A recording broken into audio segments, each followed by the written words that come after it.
सभी दिल्ली वासियों को मेरा नमस्कार। पिछले 1 साल से जब से कोरोना शुरू हुआ है, मैं समय समय पे आपके बीच में आके सभी तथ्यों को, परिस्थितियों को ईमानदारी के साथ आपके सामने रखता रहा हूँ, आपसे चर्चा करता रहा हूँ।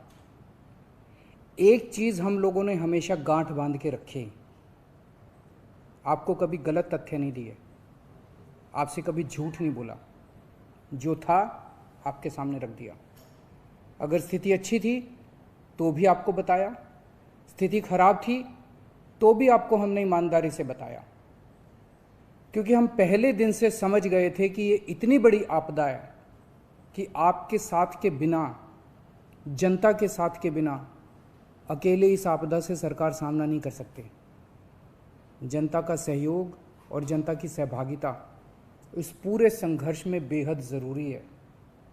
और जब तक जनता को सच नहीं बताया जाएगा, सारे तथ्य जनता के सामने नहीं रखे जाएंगे, तब तक जनता की भागीदारी सुनिश्चित करना असंभव था। इसीलिए हमने हर चीज़ आपके सामने रखी। हमने टेस्ट नहीं कम होने दिए। आज दिल्ली के अंदर सबसे ज़्यादा टेस्ट हो रहे हैं। मैं तो ये कहूँगा कि अगर प्रति 10 लाख की पॉपुलेशन पे देखा जाए तो शायद पूरी दुनिया में सबसे ज़्यादा टेस्ट दिल्ली में हो रहे हैं। मैंने देखा कि कई जगहों पे उन्होंने टेस्ट कम कर दिए। टेस्ट कम कर दिए तो केस कम आने लग गए। इस तरह से तथ्यों के साथ कई जगह हेरफेर करने की कोशिश की गई। हमने ऐसा नहीं किया। हमने टेस्ट कम नहीं किए, उल्टे कम करने की वजह हमने दिल्ली में टेस्ट कई गुने बढ़ा दिए। आज लगभग 1 लाख टेस्ट दिल्ली में डेली हो रहे हैं। हमने मौत के आंकड़े आपसे नहीं छुपाए। जितनी मौतें होती थी हमने सब आपके सामने रखी, ईमानदारी से रखी। अगर ज़्यादा हो रही थी तो ज़्यादा बताई, कम हो रही थी तो कम बताई। कितने बेड्स हैं, कितने आईसीयू बेड्स हैं, क्या परिस्थितियां हैं, हर चीज़ आपके सामने ईमानदारी के साथ रखी। और इसी वजह से जब भी हमने कड़े निर्णय लिए, हमें आपका पूरा सहयोग मिला, दिल्ली की जनता का पूरा सहयोग मिला। मैं हमेशा कहता हूं कि हमारी दिल्ली एक परिवार है।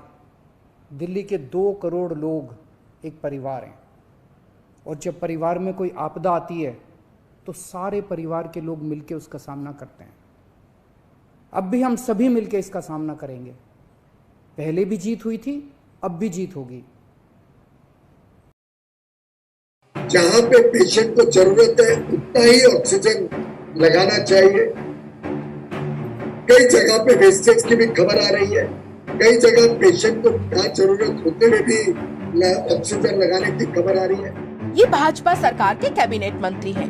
नाम है पीयूष गोयल। जी हाँ, आपने सही पहचाना। ये वही काबिल रेल मंत्री हैं जिन्होंने फास्ट फॉरवर्डिंग के जरिए रेल की स्पीड बढ़ाकर देश के सारे इंजीनियरों को हैरत में डाल दिया।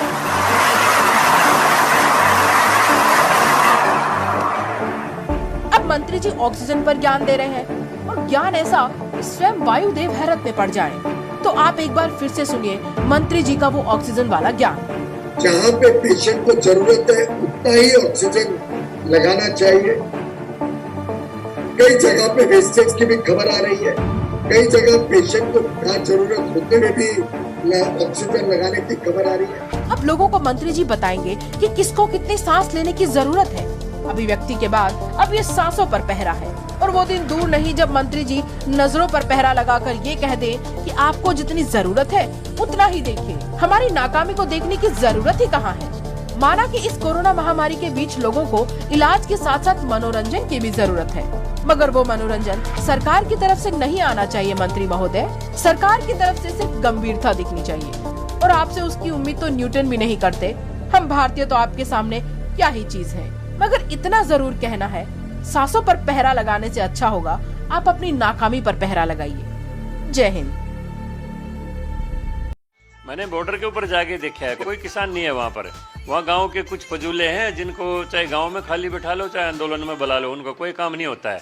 वो फ्री की रोटियां खाते हैं, फ्री की दारू पीते हैं, और उनको कोई वो घरवाले भी उनसे निजात पा लेते हैं, भाई बड़े खुश हैं हम, चलो यहाँ से एक बीमारी चली गई। ऐसे लोग वो बॉर्डर के ऊपर हैं और कोई किसान नहीं है। मैं कहना चाहता हूँ रामचंद्र जांगड़ा जी को कि मैं जो ये 300 किसानों की जो अपनी जान कुर्बान हुई है, जो बॉर्डर पे ही बैठे थे, इनमें से 40 के लगभग हरियाणा के हैं। मैं उनके परिवारों में उनको साथ लेके जाऊंगा, वो मेरे साथ चले, और उनकी आंख में आंख मिला के, जिन्होंने उनकी जो बूढ़ी माँ है, किसी के छोटे बच्चे हैं जिन्होंने अपनी जान कुर्बान हो गई इसमें, उनसे अब आंख में आंख मिला के कहे जो वो बात कह रहे हैं।